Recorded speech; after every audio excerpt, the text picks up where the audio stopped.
Miami, Florida on another beautiful January day. Temperature in the high 70s. Chandler comes to the 50. Chandler to the 45, the 40. Stop, throws it toward the end zone. Touchdown, San Diego. Ed Luther holds. It is up, and the game is over. The San Diego Chargers win. Dan Fouts, I think, played one of the most courageous ball games I've ever seen a quarterback play.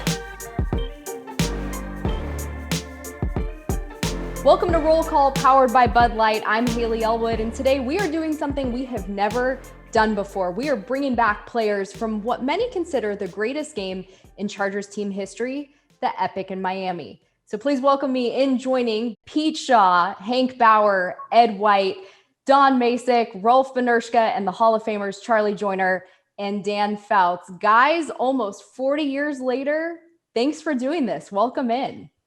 Thanks for having us. Thanks for having us, yes. 40 years. 40 years, yeah. Longer. That's a long time. Guys, this era of Chargers football is renowned. I got my Charger Power hat back here, but before we kind of get into the game, what do you remember about these teams, about this era of Chargers football? Dan, you can start. I think the biggest thing that I remember is the feeling that we had that anytime we took the field, we were going to win. And that's because of Coryell and his system and the players that we had and the guys I stepped into the huddle with. We were so confident every week that it was just a great feeling going into Sunday's game. This is one of those games, I think, that almost a legend has grown a little bit as time has gone on about it, but you were all there.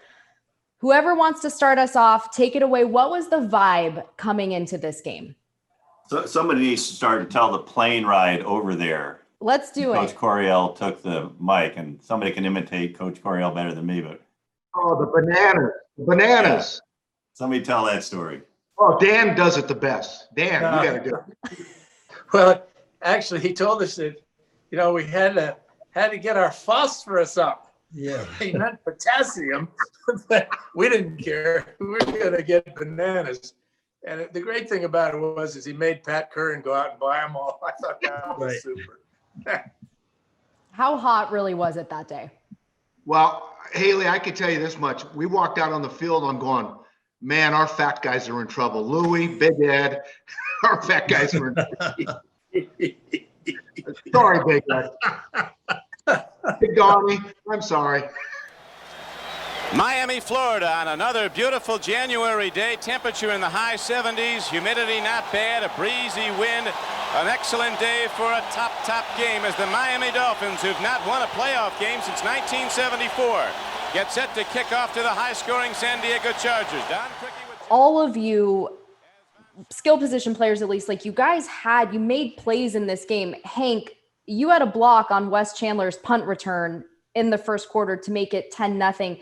You then, Rolf, I believe, kick off. And then what happens? Was Miami clueless on that play, which, Hank, you recovered the ball? Well, what happened? Rolf, did you hit that kickoff? So I will be honest that we were kicking into the wind, and I didn't hit it very well. So it went up, and it was short. Oh, you didn't hit it very well. It didn't even make it to the 20. Oh, now be quiet. Your memory's bad.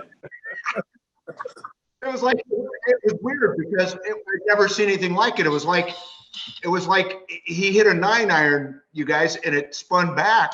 And I'm just running down the field. And I see it. I go, whoop, okay, get on it. And we just right place, right time. We get the ball. And there's nothing worse for a team like the Dolphins to go ahead and give up a score and then give up the ball on the 20 going in or whatever it was. So, things were definitely going our way on all phases. So then they make the quarterback change. Miami makes the QB change. They bring it within a score at halftime, 24-17. Dan, I read an interview. Wait. Would you explain how they got it to 24-17? Was that the hook and ladder? hard throw. Look at that! What a play! Take it away, Pete. Willie, would you explain? I've never asked you guys. I've been afraid to ask you guys all these years. Oh, God. So Daryl Harris runs the curl, right? And we're like, well, my thoughts were, that's it? You're running the curl? So I coming from the inside. Then we got somebody from the other side and on the point. And all of a sudden, he flips it. He laterals it. I'm like, oh, and Willie B's supposed to have contained. And all of a sudden, he laterals it, and it was just a great call. So at halftime, I had read an interview that Kellen Winslow gave where he said, Dan, you threw your helmet at the chalkboard at the half. Is that true? Probably. Absolutely. Yeah. Sounds right. Absolutely. We walk in the locker room and everybody's got their head down, right? Their heads between thetheir knees. We've just given away a 24-0 lead. The coaches are in the corner. They got nothing to say. They don't know what to do. And Dan's like the last guy to walk in. And he walks in there and his eyes are on fire and he goes, they haven't stopped us yet. And he used language I can't use on this phone call. And he throws his helmet, just about hits, I don't know, Wes or somebody, and shakes the room up. And they haven't stopped us. They're not going to stop us. Get your heads out of your butts. We're going to win this game. And it's exactly what we needed. It was a leader taking control of our team saying, come on, guys. Yeah. And that was the beginning of the turnaround. But Dan, I remember it like it was yesterday, and it's what we needed. Nobody else could have done it. Well, I was aiming at Hank. Yeah. My favorite punching bag. So Dan gives the halftime spiel, fires you guys up. They then tie it 24-24 in the third. What are you guys thinking at that time? We can't go home after a 24-0 lead and lose this game. Yeah. We can go home after a 24-0 lead. It's like, so I guess our pride was at stake. Fouts has marched them from his own 18-yard line to the Miami 9 with a first down and goal and 1:07 to go, needing a touchdown to tie. The snap. Fouts back to throw. Looking. Cocks his arm. Stops. Throws it toward the end zone. Touchdown, San Diego. Catching it was James Brooks. And it was Scat Right 368 F shoot. And we ran that play a lot. And everybody is so familiar with it. And basically it's designed to go to Kellen, which is a good idea. But in the thousands of times we ran that play, and Charlie will attest to this, and Hank and everybody else, that never once did the running back figure in. Right. And James Brooks made the smartest football play I have ever been associated with. He ran the baseline of the end zone, and my ball was intended for Kellen. Kellen was exhausted, couldn't get to it. And really, out of nowhere, flashes JB to make the catch for the score. It was, to this day, it's the most amazing play I've ever been associated with. And it was one that really pissed off Don Shula. I saw Shula at the Pro Bowl that year, and the first team meeting, he gives me the old finger, come here, Fouts. And I said, hey, Coach, how you doing, you know? He said, you overthrew Winslow, didn't you? I said, what? What'd you say? You overthrew Winslow. I said, Coach, who caught the ball? That's who I'd thrown it to. I lied. Smart. Hey, Hayley, are you going to get to the part when Rolf misses the field goal? Yeah, we'll get there. We'll get there. I know that. I'm sure Hank's gonna have a lot to say about that. Yeah. He's waiting for it. Yeah, he is. The last big situation he got in, he was successful against Tampa Bay in the last few seconds of a ball game. He's a very good clutch player. We all find out together right now. It's no good. I missed it. And I'm walking to the sideline so upset at myself because I had just let down this team that you've heard how close we all were to each other. And I know I'm never going to get a second chance. A kicker never gets a second chance in overtime. And I remember walking the sidelines going, oh my gosh, I'm going to have to walk home to San Diego. This is awful. And a couple of guys came up, you'll get another chance, Rolf, hang in there. And I know that's nobody gets a second chance in overtime. Hank, do you have any words? I saw your face as Rolf was speaking. Well, first of all, there's not a more kind, generous, amazing person on this planet than Rolf Benirschke. As pure as it gets, right? And I never heard Rolf swear in all the years. Okay. And the one thing about Rolf is he's like most kickers. They're weirdos. They don't want you around them. They don't want you touching them. They don't want you to come up and say, hey, good luck. Or they just want to be by themselves and do their thing. They're kickers, right? Rolf comes off the field and not only did he not go over by himself, which he normally did, he stands right next to me and I hear him say the S word.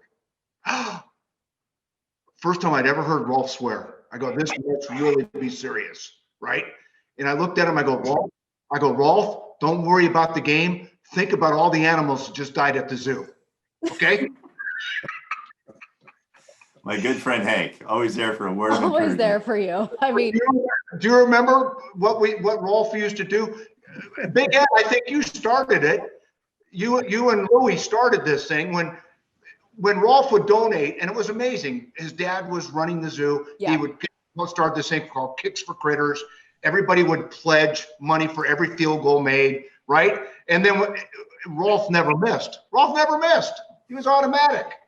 But the rare times he did, I think it was Big Ed, wasn't it you and Louie in the back of the meeting room doing the animal sounds? Oh, Rolf, you're killing me. You're killing me, Rolf. I don't remember. yeah, smart. We also remember all the years that Rolf never let us down. So if he missed a kick, right. Okay, we're good. We'll get that back. Well, and technically you did. So Miami, they have an opportunity, they miss it.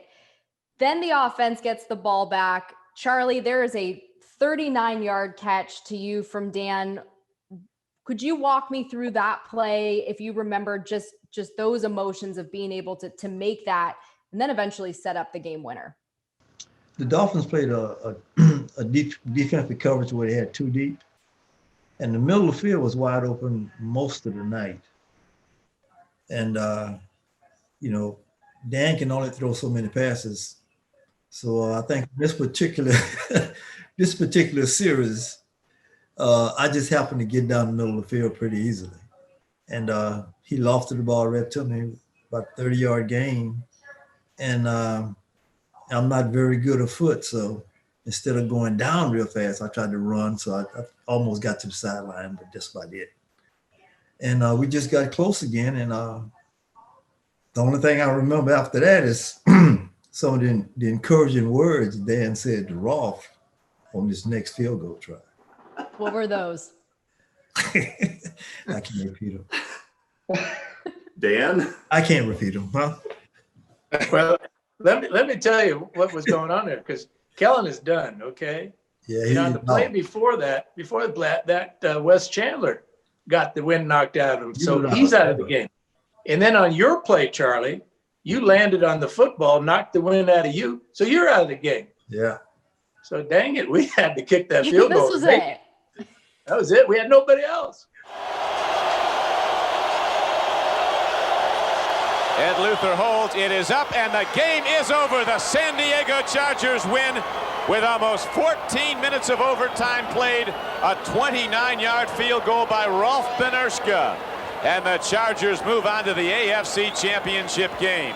Hank, I think I remember I read something you said that the locker room celebration was kind of low key because it was more of like a woo, like thank God versus we did it. In that sense. It was. I'd never seen anything like it, even to this day, where you just looked around and every face was absolutely 1,000% invested, totally spent.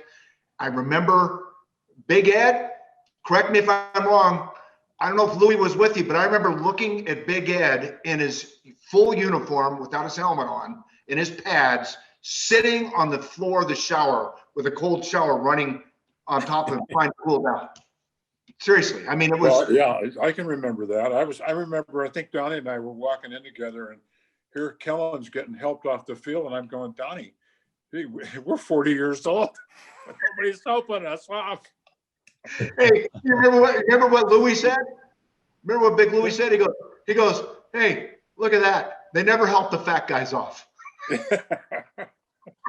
Well, I really appreciate spending the time with all of you today, for taking us inside that actual literal epic game. Thank you all so much. We really appreciated all the insight, all the stories, the laughs, the jabs, you name it. Thank you.